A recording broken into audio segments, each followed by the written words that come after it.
Hi hello అందరికీ నమస్కారం. Welcome back to our channel. Telangana రాష్ట్రంలో తుమ్మల నాగేశ్వరరావు గారు రైతు భరోసాకి సంబంధించి ఒక గుడ్ న్యూస్ అప్డేట్ అయితే తెలియజేశారు. మీ అందరికీ కూడా తెలుసు, తెలంగాణ రాష్ట్ర వ్యాప్తంగా రైతుల ఖాతాలలో పంట పెట్టుబడి సాయం అనేది 2025కి సంబంధించిన మొట్టమొదటి విడత జమ అవుతున్నాయి. యాసంగికి సంబంధించి ఇప్పటి వరకు తెలంగాణ రాష్ట్రంలో ఎన్ని ఎకరాల వరకు రైతు భరోసా జమ అయింది, జమ కాని వారికి ఏ రోజున జమ కాబోతుందనే సమాచారాలు ఈ వీడియోలో మనం స్పష్టంగా, వివరంగా, క్లుప్తంగా వివరించుకుందాం.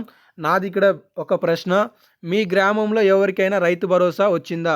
వచ్చి ఉంటేనేమో ఎస్ అని, రాకపోతేనేమో నో అని. ఉదాహరణకు మీరే ఉన్నారు, మీ తోటి బంధువులే ఉన్నారు, మీ బంధుమిత్రులే ఉన్నారు, గ్రామస్తులే ఉన్నారు. ఎవరికైనా రైతు భరోసా వచ్చి ఉంటే ఎస్ అని కామెంట్ సెక్షన్లో కామెంట్ చేయండి, రాకపోతే నో అని కామెంట్ చేయండి. ఒక్కసారి మీరు కూడా కామెంట్ సెక్షన్ బాక్స్ని చూసుకుంటే మీకు అర్థం కావడానికి అవకాశం ఉంటుంది. ఎంతమందికి రైతు భరోసా పడింది, ఎంతమంది పడలేదు అనేది చెప్తున్నారనేది. నేను లేటెస్ట్ అప్డేట్స్ ఈ వీడియోలో మీకు తెలియజేస్తాను. అప్డేట్లోకి వస్తే, తెలంగాణ రాష్ట్రంలో 2024 ఏప్రిల్ మార్చి తర్వాత రాష్ట్ర ప్రభుత్వం మళ్ళీ 2025లో అంటే ఒక కారుకే నిధులను రాష్ట్ర ప్రభుత్వం రైతుల ఖాతాలలో వేయకుండా యాసంగికి సంబంధించి ఖాతాలలో జమ చేస్తుంది.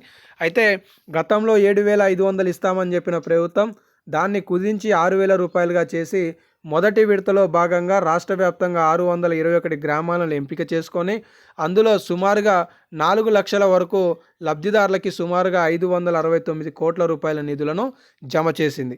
అయితే ఇప్పుడు తెలంగాణ రాష్ట్రంలో ఈ రైతు భరోసా, ఆత్మీయ భరోసా, ఇందిరమ్మ ఇండ్లు, కొత్త రేషన్ కార్డులకి సంబంధించిన ఈ 4 పథకాలను కూడా ఫిబ్రవరి 2వ తారీఖు లేదంటే 1వ తారీఖున అన్ని గ్రామాలలో ప్రారంభించడానికి ప్రభుత్వం కసరత్తు చేస్తుంది అనే సమాచారం ఈరోజు దిశ అనే దినపత్రికలో ఆర్టికల్ రావడం జరిగింది. అంటే తెలంగాణ రాష్ట్రంలో రైతు భరోసా, ఇందిరమ్మ ఇండ్లు, ఆత్మీయ భరోసా, కొత్త రేషన్ కార్డులకి సంబంధించిన ప్రక్రియ ఫిబ్రవరి నెలలో మొదటి వారంలో అన్ని గ్రామాలలో ప్రారంభం కావడానికి అవకాశాలు ఉన్నాయనే సమాచారం తెలుస్తుంది. సో ఇప్పటి వరకు 4 పథకాలకి సంబంధించి రాష్ట్ర వ్యాప్తంగా మొదటి రోజు 6,15,000 మంది లబ్ధి పొందారు. ఇందులో ఇందిరమ్మ ఇండ్ల పట్టాలు 72,000 మందికి ప్రభుత్వం అందించినట్టుగా సమాచారం తెలియజేసింది. 4,41,911 మందికి రైతు భరోసా నిధులు జమ చేసినట్లుగా తెలియజేసింది అనమాట. అయితే రైతు భరోసా ఎన్ని ఎకరాలకు అని చెప్పేసి చాలామంది అంటున్నారు. సాగు చేసే ప్రతి రైతుకి రైతు భరోసా అనేది రానుంది. 10 ఎకరాలు సాగు చేస్తే 10 ఎకరాలకి రానుంది, 20 ఎకరాలు సాగు చేస్తే 20 ఎకరాలకి రానుంది.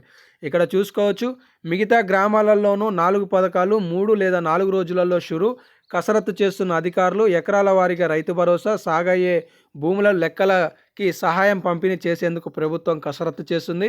ఇప్పటి వరకు రైతు భరోసా, రైతు కూలీలకి సంబంధించి 579 కోట్ల రూపాయలను మొదటి రోజు రైతుల ఖాతాలలో ఆత్మీయ భరోసా కిందకు సంబంధించి కూడా ఆయా ఖాతాలలోకి నిధులని ప్రభుత్వం జమ చేసిందనే సమాచారానికి సంబంధించిన స్టేట్మెంట్. తుమ్మల నాగేశ్వరరావు గారు కూడా ఇప్పటివరకు రాష్ట్ర వ్యాప్తంగా కూడా 9,48,000 ఎకరాలలో రైతు భరోసాకి సంబంధించిన నిధులు జమ చేసినట్లుగా, దాదాపుగా 4 లక్షల మంది లబ్ధి పొందినట్లుగా, దాదాపుగా 557 గ్రామాలలో ఈ పథకాలకి సంబంధించిన నిధులు విడుదల చేసినట్లుగా స్టేట్మెంట్ అయితే ఇవ్వడం జరిగింది. ఇక్కడ చూసుకోవచ్చు, 32 జిల్లాలలో 563 మండలాలకు చెందిన 577 గ్రామాలలో 4,41,911 మందికి రైతు భరోసా సంబంధించిన నిధులు, దాదాపుగా 9,48,333 ఎకరాల భూమికి దాదాపుగా 569 కోట్ల రూపాయలను రాష్ట్ర వ్యాప్తంగా ఉన్న రైతుల ఖాతాలలో ఈ మేర ఆ శాతం వరకు జమ చేసినట్లుగా స్టేట్మెంట్ అయితే ఇవ్వడం జరిగింది.